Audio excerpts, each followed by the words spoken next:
बच्चे पीछे हो जाओ।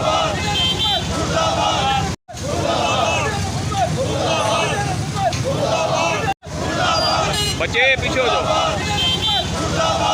अगर उन्होंने ऐसी हरकतें ना छोड़ी तो मैं ये कहूँगा कि बरमला हम उसका कलम करने के लिए हम करोड़ों रुपए का ऐलान भी रखेंगे और उस वक्त तक जब तक उसका सर कलम नहीं होता मुसलमान जो है वो चैन से नहीं बैठेंगे। स्वीडन के सफीर को पाकिस्तान मदद करो। स्वीडन के सफीर को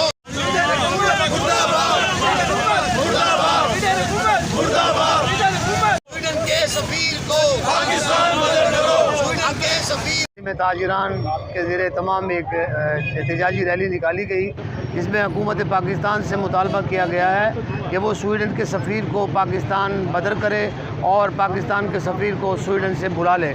और आज मुतालबा किया गया कि आलम इस्लाम के जितने भी 56 ममालिक हैं वो तमाम अपने सफ़ीरों को स्वीडन से बुलाएँ और मुफ्तियान इस्लाम से ये गुजारिश है कि वो इस हवाले से अपना किरदार अदा करें। अगर ये शरपसंद और नापाक अज़ाइम के यहूद व हनूद बाज नहीं आते तो फिर हमारे जो दीनी कायदीन हैं वो फतवा जारी करें कि इस तरह की कोई गुस्ताखी जहाँ भी करे उसका सर कलम कर दिया जाए।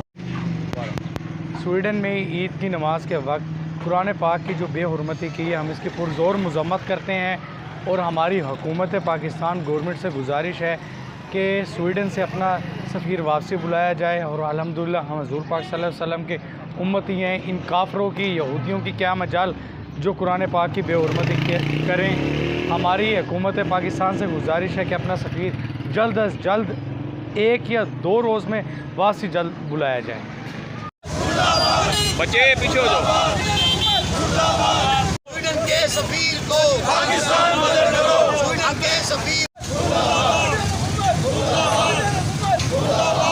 स्वीडन के सफ़ीर को हम यहाँ से नहीं निकालते और स्वीडन से बाइकाट नहीं करते तो मैं आज ये ऐलान कर रहा हूँ जनूबी पंजाब के सदर होने के नाते कि हम फिर हुकूमत के ख़िलाफ़ एहतजाज करेंगे और भरपूर एहतजाज करेंगे, वरना हम हुकूमत के साथ हैं। हुकूमत को चाहिए कि सफ़ीर को बाहर दफ़ा करें और स्वीडन से हर किस्म का बाइकाट करें।